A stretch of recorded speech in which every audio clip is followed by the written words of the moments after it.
Bonjour. Comment expliquer la grave crise que connut autant des Mérovingiens, mais aussi des Carolingiens, l'Église catholique, au point qu'elle faillit disparaître, une crise qui faisait que les élites de l'Église étaient absolument indignes, des évêques qui étaient nommés véritablement à prix d'argent, l'achat de charges qui permettait d'avoir de grands revenus. Voilà ce qui présidait quelquefois à la nomination des évêques. Eh bien, je dirais que cette histoire remonte à l'époque de la chute de l'Empire romain, lorsque, à un moment donné, les princes germaniques, s'emparant des terres de l'Empire romain, eh bien, se firent nécessairement, imitant en cela les empereurs de l'Orient, se firent nominateurs des évêques, et donc forcément, ils prenaient pour être évêques des gens qui faisaient partie de la noblesse germanique. Il y eut évidemment de ce fait-là beaucoup d'abus, beaucoup de personnes qui furent nommées évêques et qui n'avaient aucune espèce de vocation, si ce n'est celle d'être des princes de l'époque, puisque être évêque à l'époque, c'était véritablement une charge de prestige.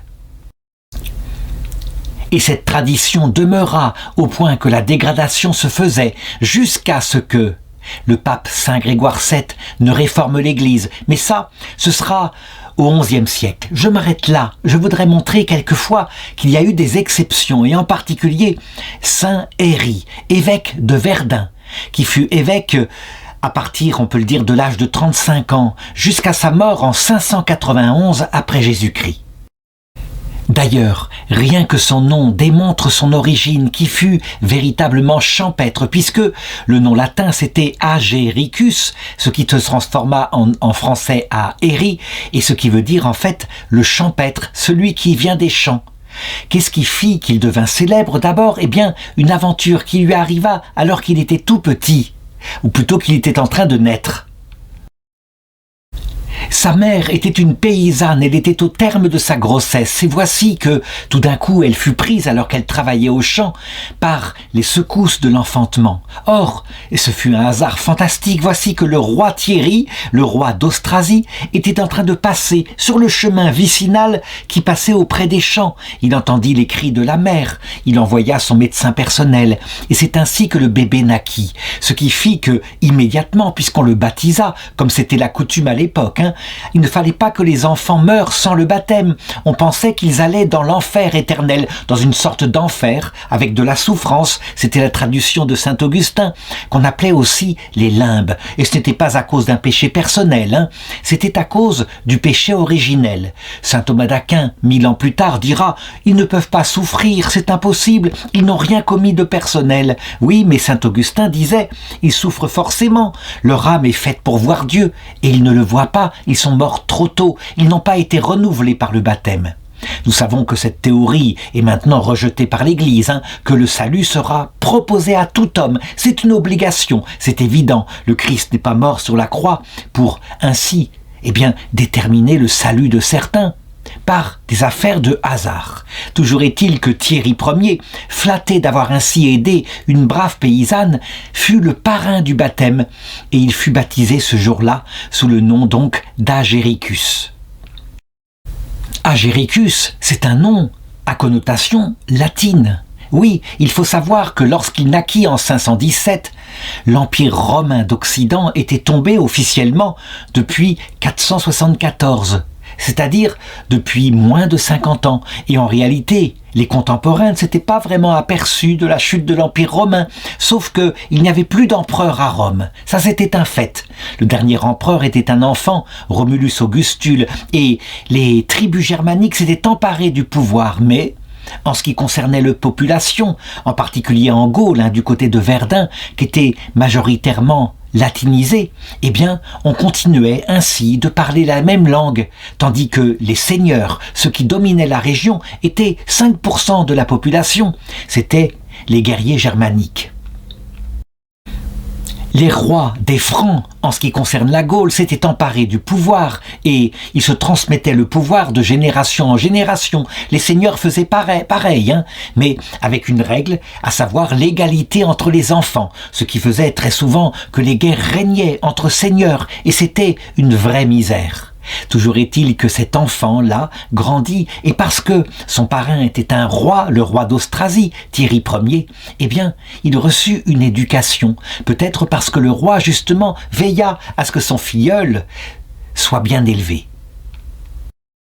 Il apprit donc à parler le latin, il fut probablement mis, comme c'était à l'époque, soit auprès d'un évêque, l'évêque de Verdun, c'est ce que dit la tradition, soit auprès d'un monastère, peut-être les deux en même temps. C'était là que la culture était gardée précieusement, tandis que dans le reste de la population, la culture peu à peu s'écartait, les enfants n'allaient plus à l'école, on oubliait les traditions venues d'Orient, les traditions de la philosophie grecque, tout cela était bien lointain.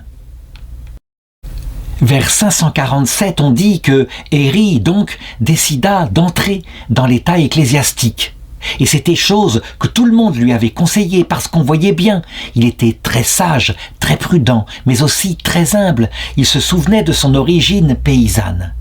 Et lorsqu'il devint prêtre, puisqu'il fut pris sous la coupe d'un évêque, l'évêque de Verdun, qui s'appelait Désiré, et qui lui conféra le sacerdoce, et qui l'attacha à son église.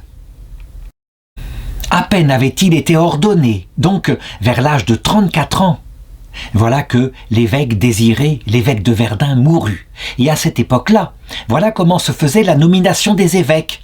Les prêtres se réunissaient, ils avaient voix au chapitre, le peuple avait aussi la parole, mais la décision finale, je l'ai dit, était prise souvent par les princes.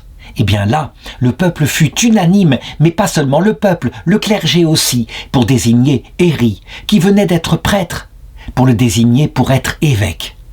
Et là, ça indique une chose d'absolument essentielle, c'est qu'il était aimé de tout le monde, visiblement, et qu'il fit l'unanimité malgré son origine modeste. Comment faire pour être aimé de tout le monde lorsqu'on est chrétien? Eh bien, probablement en aimant son prochain, en aimant Dieu évidemment, mais au-dessus de tout, en se montrant modeste.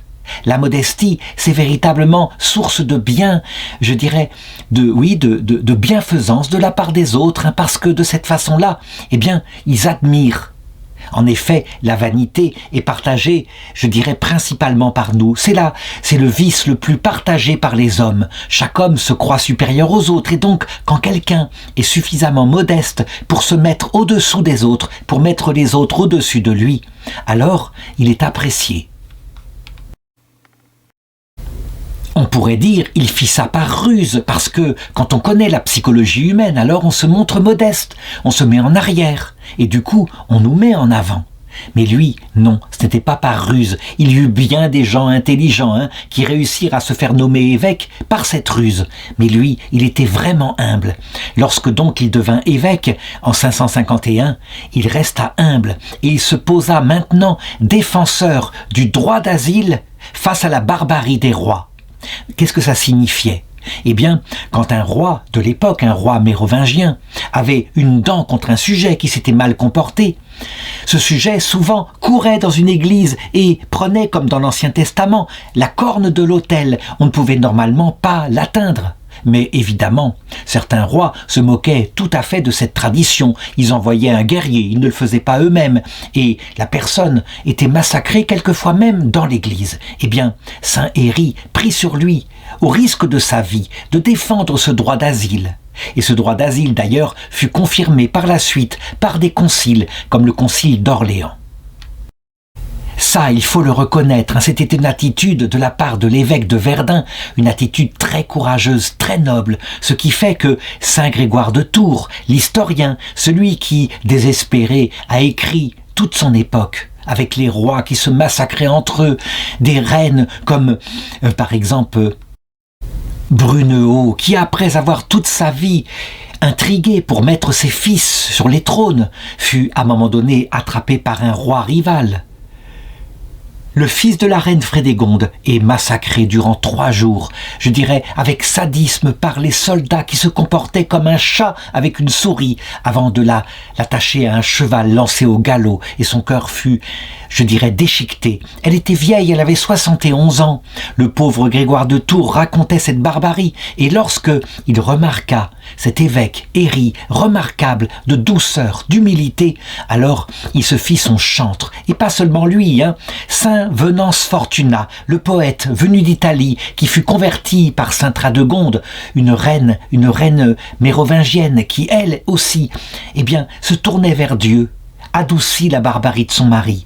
Saint Venance Fortuna chanta ses louanges dans un poème. Voilà à peu près les qualités qu'on lui prête, qui sont des qualités extraordinaires qu'on ne trouve que chez les évêques pendant l'Empire romain catholique, donc Saint Ambroise de Milan. Sa charité pour les pauvres, fondée sur sa charité pour Dieu. Ça, c'est la vertu fondamentale qui fait que les pauvres le bénissaient. Son zèle pour l'instruction de son peuple, oui, il était théologien, il voulait leur enseigner la saine théologie, la théologie orthodoxe comme on dit, c'est-à-dire droite. Et puis, dans le culte divin, qui est l'office du prêtre, la dignité qu'il avait, l'admirable liturgie qu'il faisait, ce qui fait que par la beauté, par les chants grégoriens, le peuple montait vers Dieu. Voici sur une carte la situation de sa ville épiscopale, on le voit. C'est donc dans le nord de la France, dans un des royaumes que se sont partagés les rois descendants de Clovis. Je voudrais raconter une légende qui courut à propos de cet évêque. Une légende qui, me paraît-il, semble indiquer, justement, selon le sens spirituel qu'elle prend, ce qu'il fit pour son peuple. Le roi d'Austrasie, qui s'appelait Childebert II, s'en vint un jour lui rendre visite alors qu'il était déjà très âgé, et il était accompagné de la cour et de ses soldats. Et il faut savoir que les repas à la cour de Childebert II, c'était souvent des beuveries. Les soldats buvaient et se comportaient mal. Souvent, ils lutinaient les femmes, mais ostensiblement. C'était quelque chose vraiment de terrible. Et pourtant, l'évêque, Saint Héry, les reçut du mieux qu'il put. Il fit jouer des cuisiniers pour qu'il y ait véritablement à manger. Et aussi, il fit ouvrir des tonneaux de boissons et du vin en particulier. Et voici que, au milieu du repas, son intendant vint le voir et lui dit « Nous n'avons plus de vin. Le dernier tonneau, il reste juste le dernier tonneau. » L'évêque fit donc apporter ce tonneau. Il se recueillit, il le bénit, et il dit à son intendant « servez, servez mes convives. » Et ils le firent, et ils les servirent, et le vin qu'il leur servit était délicieux. Mais plus on en servait, plus le tonneau restait plein, lourd, au point qu'il n'en manqua pas. Et le miracle fut reconnu, tout le monde était là qui disait « Ce n'est pas possible autrement. Il a multiplié le vin comme aux noces de Cana. » Oui, ce miracle-là qui est un miracle apostolique, un miracle que Jésus a fait. Manifestement, il signifie quelque chose. Le vin, c'est le symbole de la plénitude, de la joie, d'être dans le Christ, d'être dans le salut. Ce n'est pas seulement une histoire de beuverie, je l'ai dit. Ce qui indique que manifestement, malgré le caractère déluré de ces soldats du roi Childebert, ils savaient, à la fin du repas ou au cours du repas, leur parler du salut de Dieu, et ils touchaient leur cœur, ce qui fait que la grâce descendait dans le cœur de ces barbares, et c'est symbolisé par le vin. Et donc, depuis cette époque-là, ce récit manifestement avait marqué les contemporains. On représente Saint Héry toujours sous forme d'un évêque, avec à son pied un tonneau. L'autre miracle qui est raconté de lui n'est peut-être pas un miracle, mais c'est certainement ce qui est signifié par ce premier miracle, qui là est objectif. En effet, je l'ai dit, les rois mérovingiens n'hésitaient pas, pour une boutade, pour rien, à condamner à mort. Et là, c'était un voleur. Peut-être avait-il volé parce qu'il était dans la misère, qu'il devait subvenir aux besoins de sa famille. Il y avait une très grande pauvreté à cette époque-là à cause justement des guerres que se menaient les rois. Toujours est-il qu'un homme avait été condamné à mort. Et qu'est-ce que fit Saint Héry ? Il bénit ses liens et les liens aussitôt se défirent. Et il fut libre. Les gens, voyant ça, se dirent « mais c'était impossible ». Et donc, par miséricorde, le juge qui était là dans le secteur l'absout de sa condamnation à mort et il put retourner chez lui. C'était un acte de miséricorde, un acte qu'on ne voit actuellement, que chez des grands seigneurs, des personnes capables véritablement de comprendre à quel point, quelquefois, un homme tombe par faiblesse dans des fautes et qu'il ne faut pas tout de suite appliquer la peine capitale. Donc on le voit, cet évêque, par sa miséricorde, sut peu à peu mûrir les mœurs féroces de cette époque-là. Le rôle était dans les évêques, mais le rôle était aussi chez les femmes. Les femmes eurent un rôle important à cette époque-là pour adoucir le cœur de leurs maris, et les religieuses particulièrement. Au plan du culte, Saint Héry est connu pour avoir relevé les ruines d'une chapelle, la chapelle Saint-Jean-Baptiste, qui était située hors des murs de la ville, et il la dédia à Saint Médard, le grand évêque de Noyon.